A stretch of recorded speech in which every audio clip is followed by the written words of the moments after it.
David Beckham. Yeah, let's talk about that guy. I mean, we all agree he was kind of important to Major League Soccer, right? Let's look at the stats. The year before Beckham arrived, there were 12 teams. Average attendance, 15,500. And the highest paid player from base salary, Landon Donovan, making $900,000 a year. The numbers today, soon to be 30 teams. Average attendance, well, pre-pandemic, over 21,000. Highest paid player from base salary, Chicharito, making $7.2 million. 2006, Landon Donovan with his $900,000 wouldn't even be in the top 50 highest paid players today. Okay, but is it all because of Beckham? Yeah. Actually, most of it is. This is the story of David Beckham's time in MLS. First, remember, if you're a fan of MLS or just curious to find out more about the league, please subscribe for more MLS content. And also, let me know what you want to see a video on in the future. Okay, now to be fair, assuming MLS doesn't go under without Beckham, which I don't think they do, but assuming MLS is still around even without Beckham, in 2020, there was going to be more than 12 teams. There was going to be more than 15,000 in attendance, and the overall salaries would have risen. But it is not even close to what it is today without Beckham. The TV coverage, which still isn't enough in my opinion, but it's still not even close to what it is today without Beckham. And the amount of big-name European players, maybe a few years past their prime, but the amount of big-name European players that come to MLS, not even close to what it is today without Beckham. So, how did MLS land Becks? Well, let's go back to the beginning, which for this, I date back to 2003. David Beckham, the wonder boy from Manchester United, had a falling out with his manager, Sir Alex Ferguson. A couple of injuries in back-to-back seasons saw David lose his spot in the starting 11 to Ole Gunnar Solskjaer. And for someone who had just signed a new contract in May to make him the highest paid player in the world, you can understand why he felt he deserved to start. And then, on February 13th, Manchester United lost to Arsenal 2-0 in the FA Cup, the same team they lost the Premier League title to a year prior. Disgusted with the team's performance, Fergie walked in, kicked a bag of clothes on the ground, and a cleat flew up and hit Beckham in the face. And Beckham had to get 2 stitches from the incident. According to everyone in the room, it was an accident. Sir Alex Ferguson wasn't targeting Beckham. But it doesn't really change the fact that Beckham got a cleat to the face. And that was kind of it for him. He finished the season, had a great year for Manchester actually, as they won yet another Premier League title, but it was time for a split. The reason I bring this all up is because David Beckham never envisioned leaving this club. He had such a deep love and appreciation for Manchester United, and he wanted to finish his career there. But once the relationship started to sour, that opened up the doors for a possible move. And now, anything was possible. So off he went to Real Madrid. Spent a couple seasons there, and then had another falling out. Once again, he lost his starting spot. And then in January, he announced that he had signed a deal to join the LA Galaxy in July. But he would continue playing for Real Madrid the rest of the season. He actually ended up winning back his starting spots, and he played so well that Real Madrid called LA to try to rescind the offer, but the Galaxy refused. Good job, Galaxy. You made the right call on this one. July 13th, 2007, David Beckham is announced as the newest member of the LA Galaxy. His price tag announced at $250 million. Although, turns out that wasn't really accurate, as part of that money came from off-the-field sources as well. I don't know the exact number, but it was a lot. His salary reportedly over 100 times higher than some players on his own team. And you know what? I don't even think that's too much. Like, okay, strictly on the field as a player, probably not worth that much. I don't know if anyone is. But for how much publicity and jersey sales and everything else, that number, it's worth it. Like, at the time, I really don't know if there would have been a bigger player to bring over. He appealed to both men and women, if you know what I mean. But wait, what about the salary cap? The salary cap was created to ensure that parity would still exist in this league, and Beckham alone would destroy that cap, similar to how Pelé destroyed the NASL's cap. The difference is that while the NASL just kind of abandoned that rule, MLS decided to tinker with it. Insert the designated player. Basically, it's a player that doesn't count towards the cap. It was brilliant. Allowing each team one DP, and a few years later, 3 DPs, allowed teams to expand their horizons and reach new heights, while still allowing parity within the league. The Galaxy also got a brand new badge, new colors, and a new kit once Beckham arrived. I always thought that was interesting, that they just overhauled their whole design because of one signing. But for the record, it was all an upgrade over the old designs. I think it's fair to say that the general consensus from Europe was that David Beckham was moving to Los Angeles to live on a beach and become a Hollywood movie star. While the consensus from Americans, or at least MLS fans, was that David Beckham was moving to Los Angeles to be revolutionary, to change the game of soccer forever by going to a country that has not fully embraced the sport yet, and by elevating not only his brand, but also the brand of Major League Soccer. David Beckham was going to make the game even more global than what it is. Now, me personally, I think it's a little bit of both. Yeah, being revolutionary. That's great and all, but let's not forget, it was Los Angeles. I mean, he could have moved to China. That would have been a big deal too. But somehow I don't think Victoria Beckham would have chosen China over LA. And it's like they say, happy wife, happy life. If you think about it, what more could he have accomplished in Europe? I mean, he's already won 6 Premier League titles, a couple FA Cups, a Champions League title, and at the end of his Real Madrid tenure, he won a La Liga title. Yeah, he could have gone to another big team and won another title, or he could go to the Galaxy and win an entire country. He could live in a beautiful place, raise his family, have fun with the American media, play in a league with less competition, and still be seen as a hero. And all he had to do was be somewhat successful. Ugh. Only one problem with that. The LA Galaxy in 2007 sucked ass. And David Beckham, well, wasn't exactly 100% healthy when he arrived, as he was still nursing an ankle injury he picked up late in his Madrid days. That first game, though, a friendly against Chelsea, man, I remember watching that. Just an endless sea of cameras on the bench focused in on Beckham. During the game, they kept switching back to the Beckham Cam. The Beckham Cam.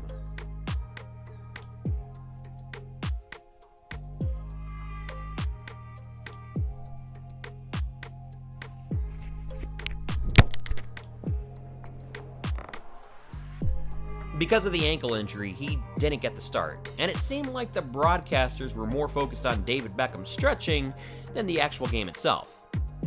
I don't really blame him.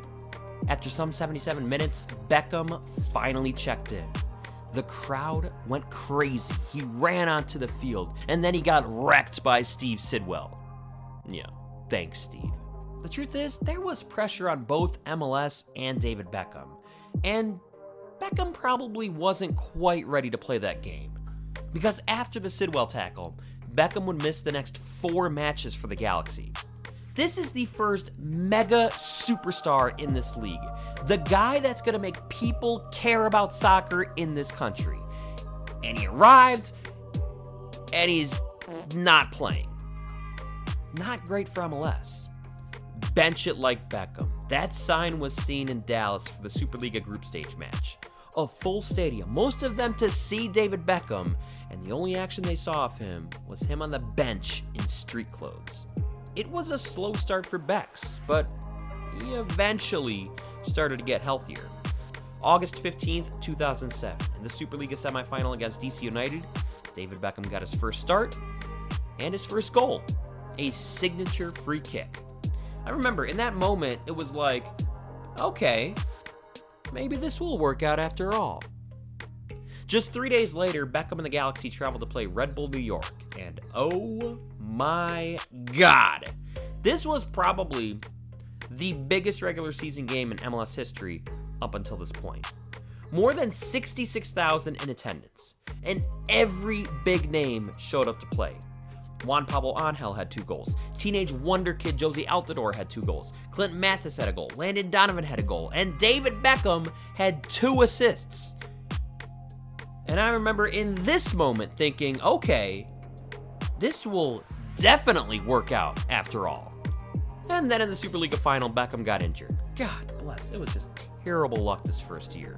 After an injury-riddled 2007, which saw the Galaxy miss the playoffs, David Beckham came into 2008 healthy. He started in 25 matches, put in 5 goals and 10 assists. Solid numbers. Only one problem. The Galaxy in 08 still sucked ass. They brought in Bruce Arena halfway through, but not even he could save that season. And they missed the playoffs again. Heading into 2009, David Beckham went on loan to Italian giants AC Milan. With the 2010 World Cup happening next year, I could understand Beckham wanting to prove that he could still play at the highest level. Hey, this was just some extra touches, staying in shape. He was still committed to MLS, and the Galaxy were still his #1 priority. Or was it? When the loan was set to expire, Beckham expressed that he wanted to stay in Italy, and his wish was granted as the loan was extended. Perhaps he wasn't ready to go back playing for a losing team. This was not great for MLS. Remember, first he had the injury-filled half season in 07, and now he's missing a huge part of the 09 season. It seemed like the poster boy for MLS was missing more games than he was actually playing.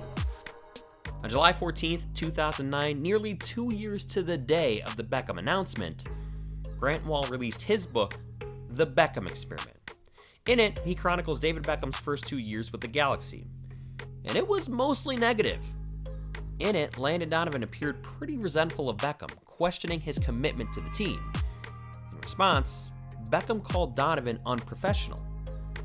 I have to admit, I have not read The Beckham Experiment in whole, only certain excerpts. But from the excerpts I read, it doesn't paint a pretty picture for Beckham. It kind of makes him seem like a diva, complaining with travel accommodations and then taking the captain armband away from Donovan.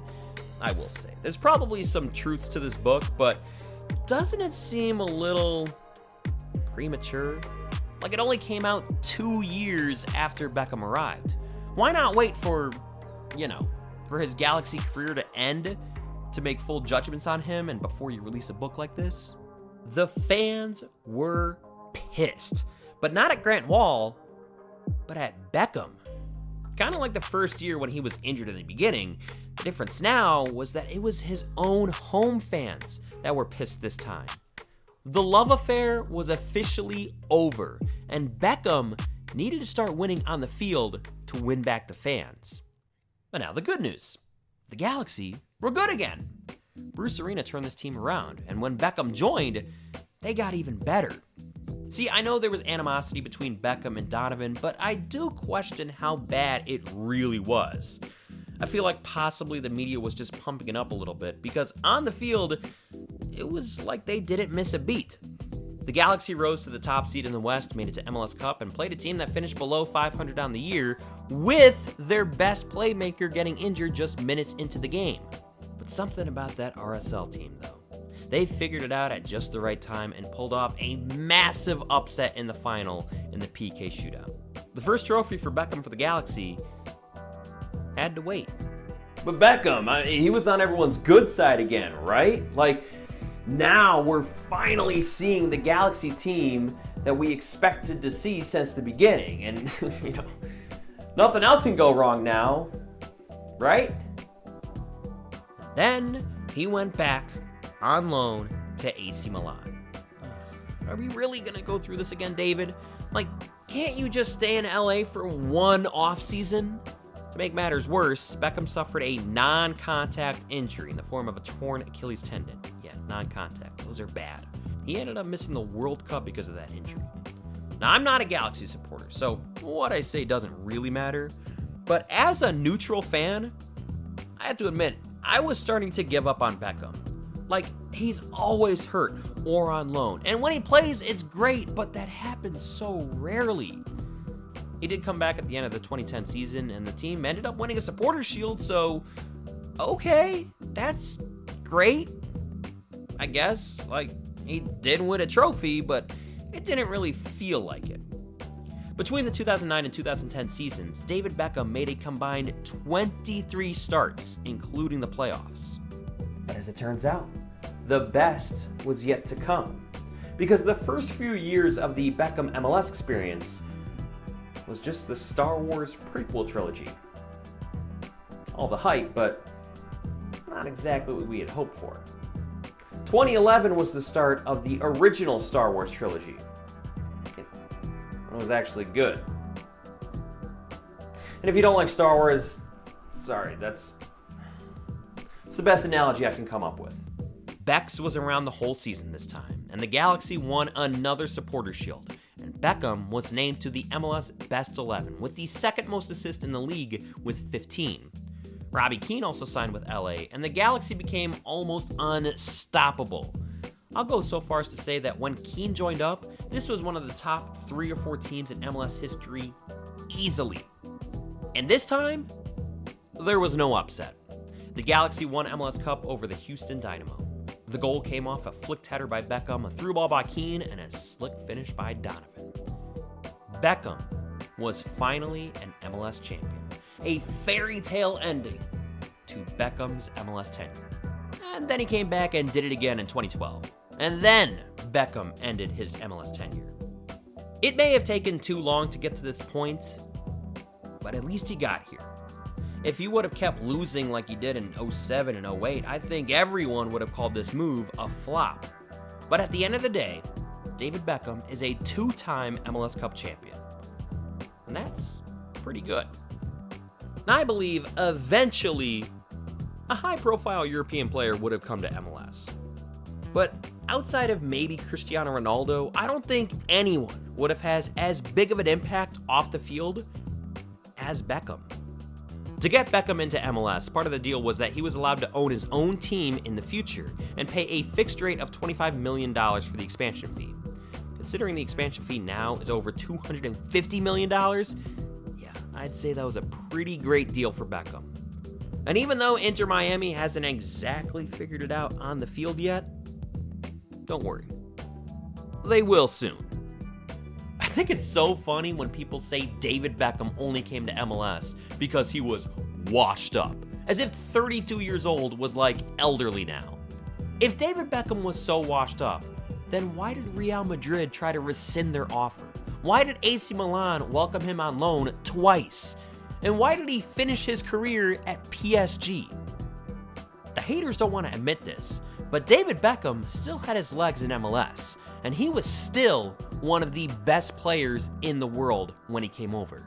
David Beckham was rewarded with a statue outside of Dignity Health Sports Park, which, I mean, he probably deserves a statue outside of MLS headquarters, but for the Galaxy, I probably would have gone with Donovan or Keane or Cienfuegos or Kobe Jones, any of those players before David Beckham.